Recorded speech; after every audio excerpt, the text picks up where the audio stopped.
presented by Public Music Mathli.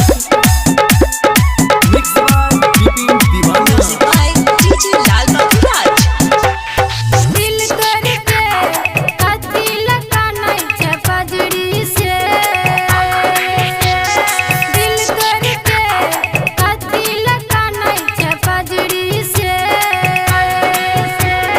दूर होई जोहरे कुतबा हमरा नजरी से दूर होई जोहरे कुतबा हमरा नजरी से दिल करके कथी लगाना छपजड़ी से दिल करके कथी लगाना छपजड़ी से दूर होई जोहरे कुतबा हमरा नजरी से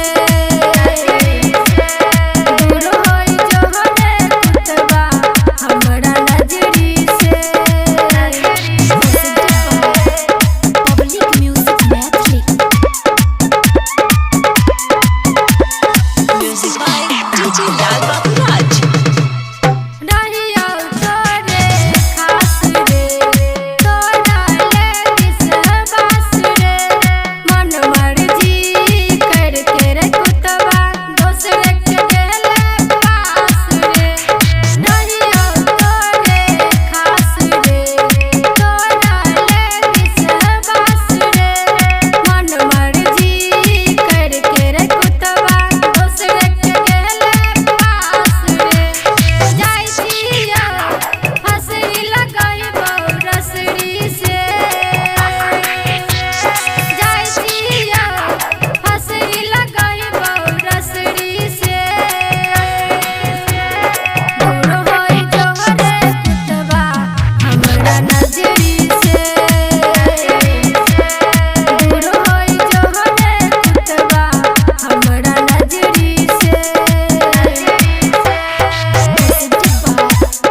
Public Music Mathli. Music by DJ Lal Babu Raj.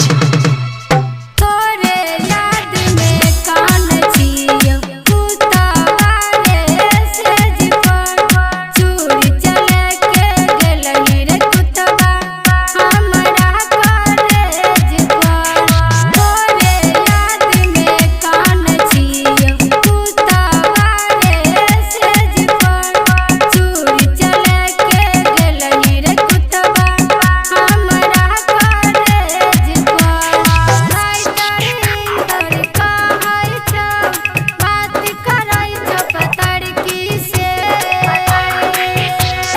रानी रंगूला कहै छौ बात करै छौ पतरकी से दूर होई जोहरे कुतबा हमरा नजरी से दूर होई जोहरे कुतबा हमरा नजरी से Recording Studio Public Music Dudhpura Bazaar.